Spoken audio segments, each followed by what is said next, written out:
जय हिंद दोस्तों। हम उत्तर प्रदेश पुलिस का प्रैक्टिस सेट कर रहे थे, तो हमने पिछले 5 प्रैक्टिस सेट हम कंप्लीट कर चुके हैं। आज जो हम प्रैक्टिस सेट करने वाले हैं वो छठा प्रैक्टिस सेट है। उत्तर प्रदेश पुलिस का एग्ज़ाम 23 अगस्त से होने वाला है। 23 अगस्त से होने वाला है एग्ज़ाम, तो इसका हम प्रैक्टिस सेट कर रहे थे। यह प्रैक्टिस सेट जो है ज़्यादातर से यह इम्पोर्टेंट क्वेश्चनों को इसमें शामिल किया गया है। तो आइए यहाँ पे हम प्रैक्टिस सेट देखते हैं। तो यहाँ पे प्रैक्टिस सेट हम हिंदी सब्जेक्ट का क्वेश्चन जिक्र करते हैं। तो पहला क्वेश्चन यहाँ पे दिया गया सिंधुर्मी। सिंधुर्मी में पूछ रहा है कि कौन सा संधि है, तो सिंधुधन उर्मी, तो यह दीर्घ संधि हो जा रहा है। कौन सी संधि हो जा रहा है, तो यह दीर्घ संधि हो जा रहा है। दूसरा क्वेश्चन है खड़ी बोली हिंदी का विकास हुआ था। खड़ी बोली हिंदी का विकास हुआ था, तो यह किससे हुआ था। दूसरा का यह शौरसेनी अपभ्रंश से हुआ था। किससे हुआ था, शौरसेनी अपभ्रंश से हुआ था। यहाँ पे अगला क्वेश्चन देखते हैं। क्वेश्चन नंबर 3 दिया गया है। 3 में जिक्र किया गया गांधी जी को राष्ट्रपिता कहा गया है। गांधी को राष्ट्रपिता कहा गया है। वाक्य में संज्ञा किससे किस रूप में परिवर्तित हो रही है।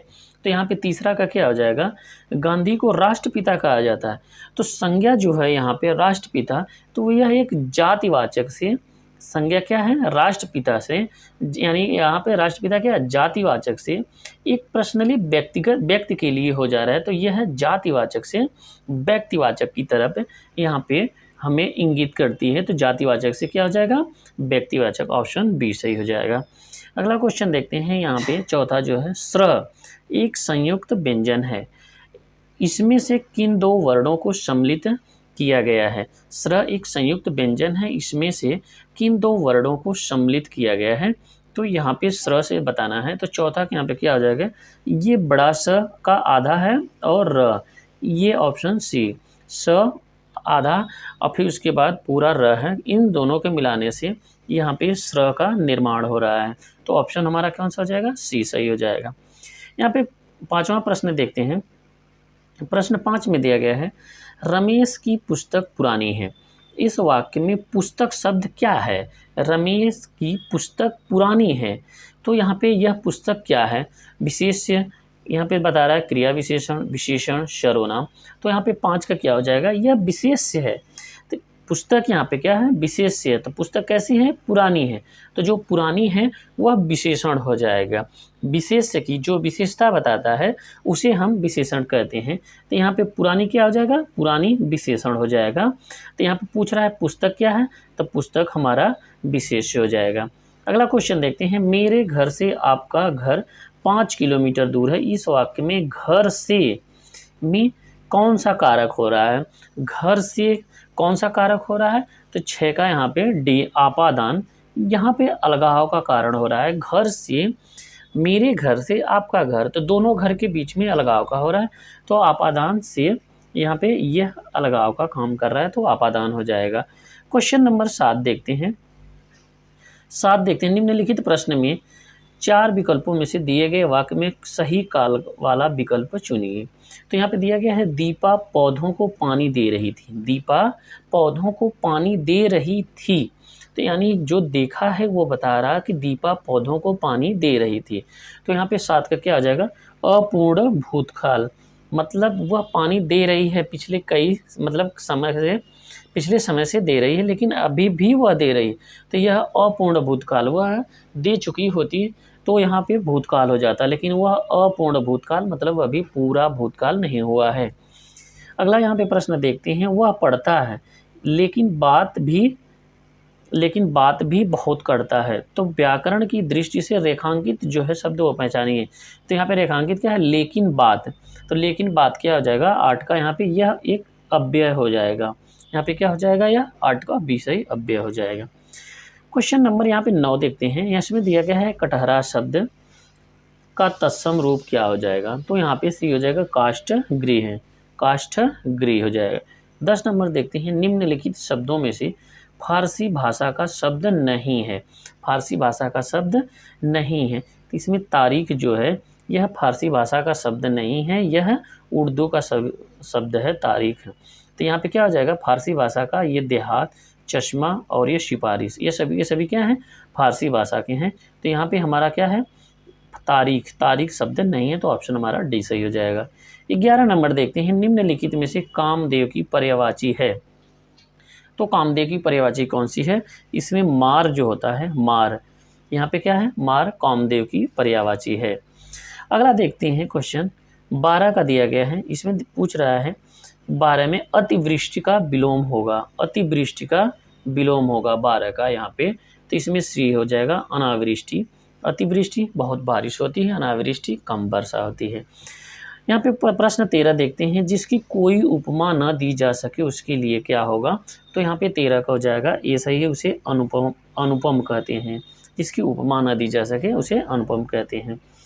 यहाँ पे 14 नंबर देखते हैं, लाल पीला होना मतलब बहुत क्रोध में होना। तो ऑप्शन हमारा 14 का ए सही हो जाएगा। लाल पीला होना, बहुत क्रोधित होना, ऑप्शन ए सही हो जाएगा। यहाँ पे 15 नंबर देखते हैं, 15 में जिक्र कर रहा है कि कोयले की दलाली में मुँह काला, यानी कि कोयले के दलाली में मुँह काला। यहाँ पे 15 का क्या हो जाएगा, सी, यानी आप यदि बुरी संगत में पड़ रहे हैं तो आपके ऊपर भी कलंक लगेगा। 16 नंबर देखते हैं, प्रत्युत्पन्न शब्द में प्रयुक्त उपसर्ग है। तो 16 का यहाँ पे क्या हो जाएगा, प्रतिधन उत्पन्न होता है, तो ऑप्शन हमारा बी सही हो जाएगा। यहाँ पे 17 नंबर देखते हैं, 17 में दिया गया है औपचारिक शब्द में प्रत्यय लगा है, प्रत्यय पीछे लगता है, तो 17 में क्या हो जाएगा, सी, औपचारिक। तो यहाँ पे इक हो जाएगा इसका प्रत्यय शब्द। 18 देखते हैं, संग्रहालय का सही संधि विच्छेद है। तो 18 में आके सम धन ग्रह धन आलय, ऑप्शन डी सही हो जाएगा। संग्रहालय का क्या हो जाएगा, सम धन ग्रह धन आलय, संग्रहालय हो जाएगा। 19 का देखते हैं, यथासंभव में कौन सा समास है। यथासंभव में यह अव्ययी भाव होता है, 19 का ए सही है, अव्ययी भाव समास है। यहाँ पे अगला देखते हैं, सलमा घर जाती है, सलमा घर जाती है वाक्य है, तो यह कैसा वाक्य है, तो यह एक सरल वाक्य है, इसमें किसी भी शब्द का जोड़ नहीं हो रहा। 21 का देखते हैं, सही विकल्प का चयन करें जो शुद्ध वाक्य है, जो शुद्ध है उसका चयन करना है। तो यहाँ पे क्या हो जाएगा, डी सही, तुम अपना काम करो, तुमका यहाँ पे दिया गया है इसलिए यह गलत है। तुम्हारा यहाँ पे दिया गया यह भी गलत है, तुम तेरा यह भी गलत है, तुम अपना होता है, तो यहाँ पे ऑप्शन डी सही हो जाएगा। 22 नंबर देखते हैं, शुद्ध वर्तनी वाले शब्द का चयन कीजिए। तो यहाँ पे दिया है अंताक्षरी, तदोपरांत, पूज्यनी, कवित्री।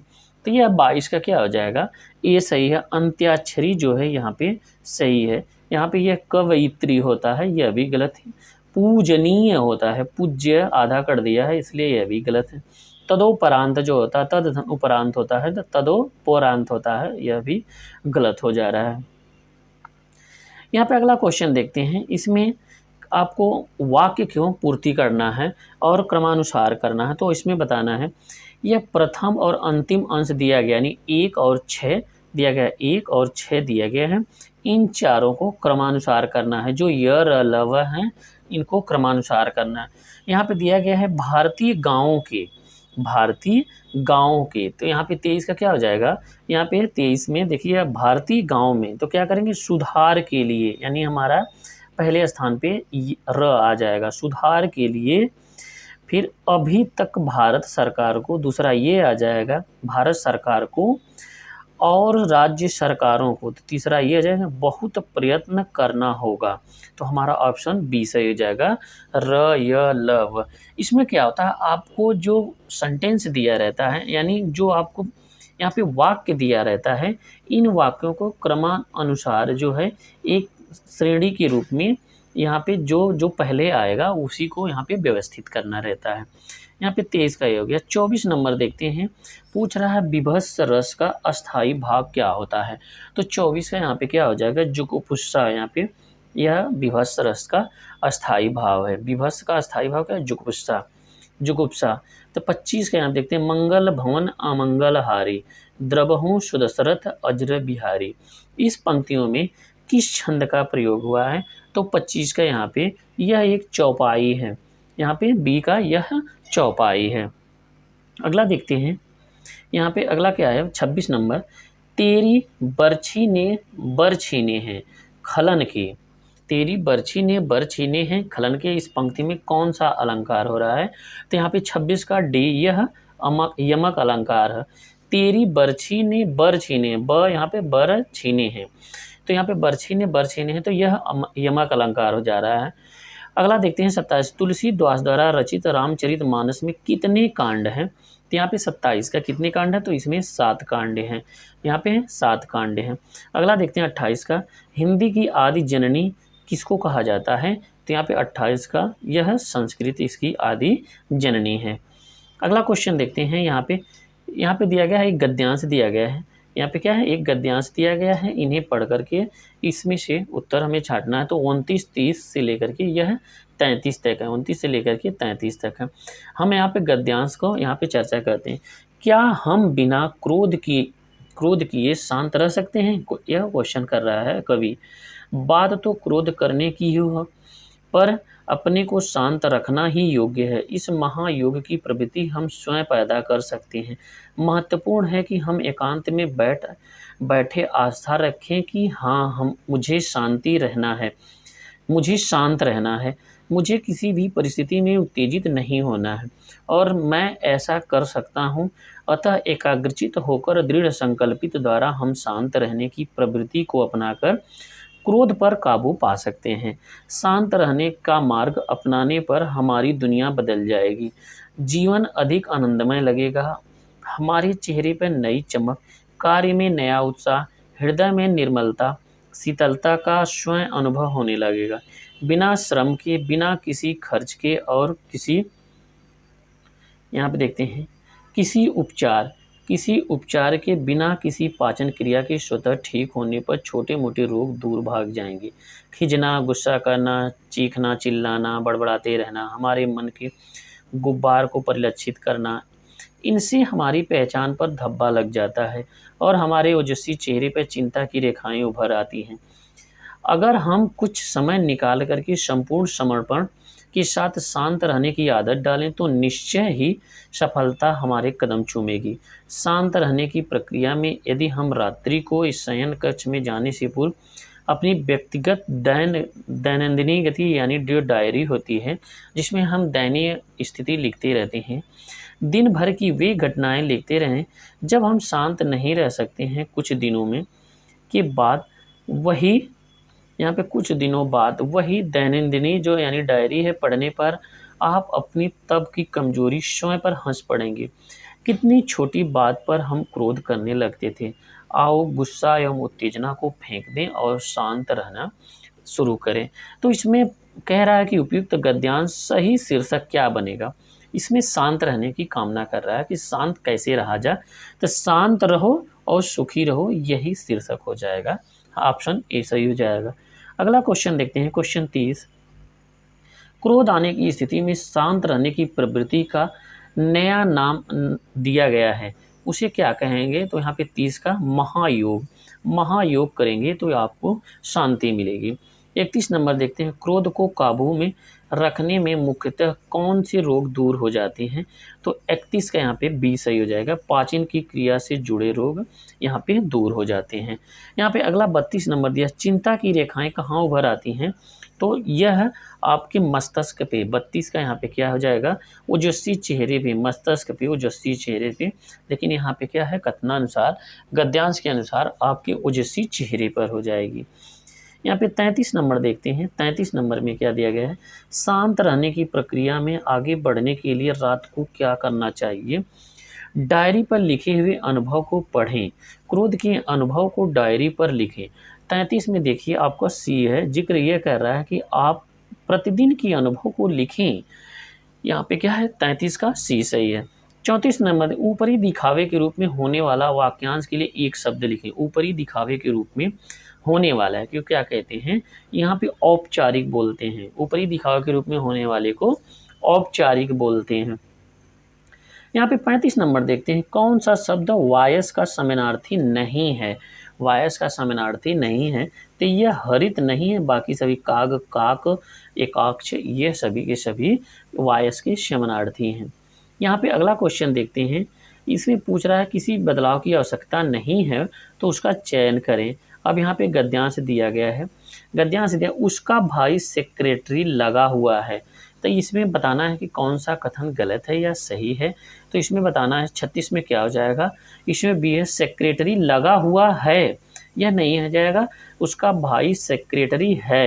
यहाँ पे क्या है, सेक्रेटरी के बाद ये लगा हुआ, इसमें यह गलत है। जो लगा हुआ वर्ड दिया गया है, शब्द दिया गया है लगा हुआ, वह इसमें अनायार्थ है, यानी नहीं रहेगा। अगला क्वेश्चन 37 नंबर, और यह हिंदी का अंतिम प्रश्न है। दिए गए वाक्यांश का एक शब्द चुनिए जिसका विवाह न हुआ हो।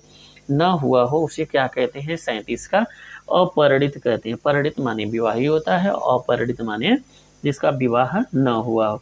अब यहाँ पे हमने 37 क्वेश्चन हिंदी का जिक्र किया। अब हम यहाँ पे सामान्य ज्ञान यानी जीके का क्वेश्चन जिक्र करने वाले हैं, जीके का क्वेश्चन जिक्र करने वाले हैं। 38 नंबर में क्या है, नवंबर 2023 में किसे प्रतिष्ठित बुकर पुरस्कार 2023 प्रदान किया गया है। तो ये 38 का क्या हो जाएगा, सी सही हो जाएगा। क्या हो जाएगा, पॉल लिंच को यह प्रदान किया गया। किसको, पॉल लिंच को यह प्रदान किया गया है। 39 नंबर देखते हैं। 39 नंबर में यह उत्तर प्रदेश में मान्यता प्राप्त स्टॉक एक्सचेंज है। उत्तर प्रदेश में मान्यता प्राप्त स्टॉक एक्सचेंज है, तो यह कानपुर है, कानपुर स्टॉक एक्सचेंज है। यहाँ पे 40 नंबर देखते हैं। कुल्लू घाटी जिन पर्वत श्रेणियों के बीच अवस्थित है वे हैं कुल्लू घाटी। तो यहाँ पे 40 का क्या हो जाएगा, ये सही है, धौलाधर तथा पीर पंजाल श्रेणी। क्या है, धौलाधर तथा पीर पंजाल श्रेणी यहाँ पे हो जाएंगी। अगला यहाँ पे देखते हैं 41 नंबर। 41 नंबर में दिया गया है, अक्टूबर 2023 में किसने उड़ीसा के नए राज्यपाल के रूप में शपथ ग्रहण किया है। उड़ीसा के राज्यपाल के रूप में, तो यहाँ पे 41 का क्या हो जाएगा, रघुबर दास। ये किसने, रघुबर दास। 42 देखते हैं, उत्तर प्रदेश का सबसे बड़ा वन्यजीव विहार कौन सा है। तो 42 का कौन सा हो जाएगा, हस्तिनापुर। कौन सा हो जाएगा, हस्तिनापुर वन्यजीव विहार सबसे बड़ा है। 43 नंबर देखते हैं, उत्तर प्रदेश का गुरु पूर्णिमा पर्व समर्पित है, किस ऋषि को समर्पित है। तो 43 का यहाँ पे ए सही है, वेद व्यास को, व्यास जी को यहाँ पे गुरु पूर्णिमा समर्पित है। 44 नंबर देखते हैं। 44 में दिया गया, निम्नलिखित नदियों में से कौन सी एक उत्तर प्रदेश में नहीं गुजरती है। रामगंगा, वेनगंगा, गोमती, यहाँ पे रौप्ती। तो 44 में इसका सी हो जाएगा, जो वेनगंगा है यह उत्तर प्रदेश से नहीं गुजरती है। अगला क्वेश्चन यहाँ पे देखते हैं। नवंबर 2023 में प्रधानमंत्री नरेंद्र मोदी ने वीडियो कॉन्फ्रेंसिंग के माध्यम से 10,000वें जन औषधि केंद्र का उद्घाटन कहाँ पे किया है। तो यह 45 का डी सही हो जाएगा, एम्स देवघर। यह झारखंड में पड़ता है, कहाँ पे, यह झारखंड में पड़ता है, एम्स देवघर में। 46 का देखते हैं। हर्यक वंश का शासक अजातशत्रु किसका पुत्र था। तो यह 46 का हो जाएगा, वह बिंबिसार का पुत्र था। किसका है, हर्यक वंश का शासक अजातशत्रु किसका पुत्र था। तो वह बिंबिसार का पुत्र था। किसका, बिंबिसार का पुत्र था। 47 का देखते हैं। चुंबकीय प्रेरण का एसआई मात्रक क्या है। 47 का हो जाएगा यहाँ पे बी सही हो जाएगा, वह टेस्ला हो जाएगा। कौन सा, टेस्ला हो जाएगा। चुंबकीय प्रेरण का एसआई मात्रक क्या है, टेस्ला हो जाएगा। 48 का देखते हैं। अक्टूबर 2023 में जारी वैश्विक भुखमरी सूचकांक 2023 में भारत को कौन सा स्थान प्राप्त हुआ है। तो 48 का यहाँ पे डी सही हो जाएगा, 111वां स्थान प्राप्त हुआ है। भुखमरी में कितना स्थान प्राप्त हुआ है, 111 स्थान प्राप्त हुआ है। अगला क्वेश्चन आप देखते हैं 49 का। निम्नलिखित में से कौन भारतीय संविधान के अंतर्गत सही सुमेलित नहीं है। यहाँ पे भाग दिए गए हैं और उनसे संबंधित यहाँ पे दिया गया है।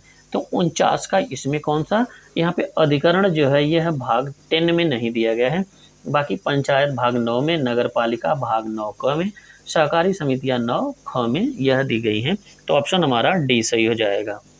अगला क्वेश्चन देखते हैं 50। अक्टूबर 2023 में 8वां ब्रिक्स अंतर्राष्ट्रीय प्रतिस्पर्धा सम्मेलन 2023 का आयोजन कहाँ पे किया गया था। 8वां ब्रिक्स अंतर्राष्ट्रीय प्रतिस्पर्धा, तो 50 का यहाँ पे यह नई दिल्ली में किया गया था। ऑप्शन ए सही हो जाएगा। यहाँ पे 51 नंबर देखते हैं। निम्नलिखित में से कौन जनपद प्रयागराज जनपद की सीमा से नहीं बनता है। तो 51 का यहाँ पे डी सही हो जाएगा, फतेहपुर यहाँ पे नहीं बनता है। यहाँ पे 51 का क्या हो जाएगा, डी, फतेहपुर नहीं बनता, क्योंकि बीच में कौशाम्बी आ जाता है। बाकी प्रतापगढ़, जौनपुर, भदोही यह प्रयागराज से यहाँ पे सीमा अपनी बनाता है। 42 का यहाँ पे क्या है, अंतर्राष्ट्रीय साक्षरता दिवस। कब मनाया जाता है? अंतर्राष्ट्रीय साक्षरता दिवस 52 का यहाँ पे 8 सितंबर को मनाया जाता है। डी सही हो जाएगा। अगला क्वेश्चन यहाँ पे देखते हैं, क्वेश्चन नंबर 53। 53 में क्या दिया गया है? 53 में दक्षिण पूर्व एशिया का पहला नाइट स्काई अभ्यारण्य भारत के किस राज्य केंद्र शासित प्रदेश में स्थापित किया गया है? तो 53 का हमारा क्या हो जाएगा? यह नाइट स्काई जो है यह लद्दाख में किया गया। ऑप्शन हमारा बी सही हो जाएगा। 54 में देखते हैं, निम्नलिखित में से कौन सा अग्र मस्तिष्क का हिस्सा नहीं है? अग्र मस्तिष्क का हिस्सा नहीं है, तो 54 का ए हो जाएगा मेडुला। मेडुला जो है यह अग्र मस्तिष्क नहीं बल्कि यह पीछे वाले मस्तिष्क में भाग में पड़ता है। तो सेरेब्रम, हाइपोथैलेमस, थैलेमस यह अग्र मस्तिष्क के भाग हैं। यहाँ पे मेडुला नहीं है, तो ऑप्शन हमारा ए सही हो जाए। 55 नंबर देखते हैं, उत्तर प्रदेश का कौन सा जनपद दशहरी आमों का सर्वोच्च उत्पादक है? तो दशहरी आमों का यह सर्वोच्च उत्पादक जो हो जाएगा वह लखनऊ हो जाएगा। आमों की नगरी कहा जाता है। यहाँ पे 56 नंबर देखते हैं, आलू में निम्नलिखित में से किसका प्रमुख स्रोत है? तो 56 में हमें बार बार दिखाया जाता है कि आलू में सबसे ज़्यादा कार्बोहाइड्रेट की मात्रा मिलती है। 56 का डी सही हो जाएगा। यहाँ पे 56 का डी सही हो जाएगा। आलू में सबसे ज़्यादा कार्बोहाइड्रेट की मात्रा मिलती है। 57 नंबर देखते हैं, अजंता एवं एलोरा की गुफाओं किस नगर में स्थित हैं? अजंता एवं एलोरा की गुफाएं किस नगर में स्थित हैं? तो यह 57 का सी सही हो जाएगा। औरंगाबाद में स्थित है। किसमें है?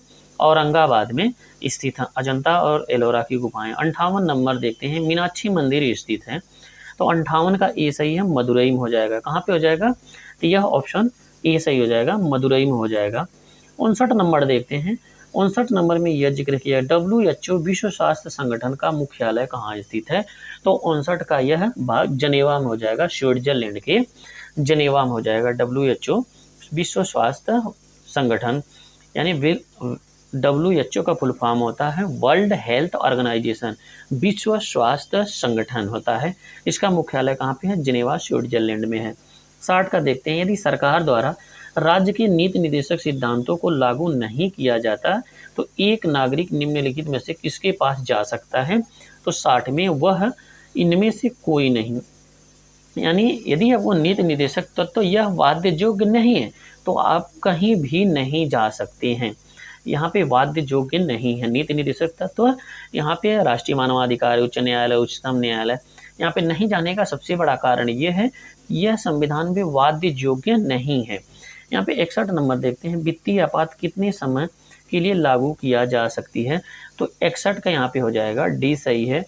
कोई अधिकतम अवधि नहीं इसमें दिया गया है, कोई अधिकतम अवधि नहीं दिया गया। ऑप्शन हमारा डी सही हो जाएगा। अगला क्वेश्चन यहाँ पे देखते हैं, यहाँ पे 62 का, उत्तर प्रदेश एकमात्र मुक्त विश्वविद्यालय जाना जाता है, उसका नाम क्या है? तो यहाँ पे वह राजश्री टंडन, यहाँ पे यह प्रयागराज में है। 62 का सी सही है, यह प्रयागराज में अवस्थित है।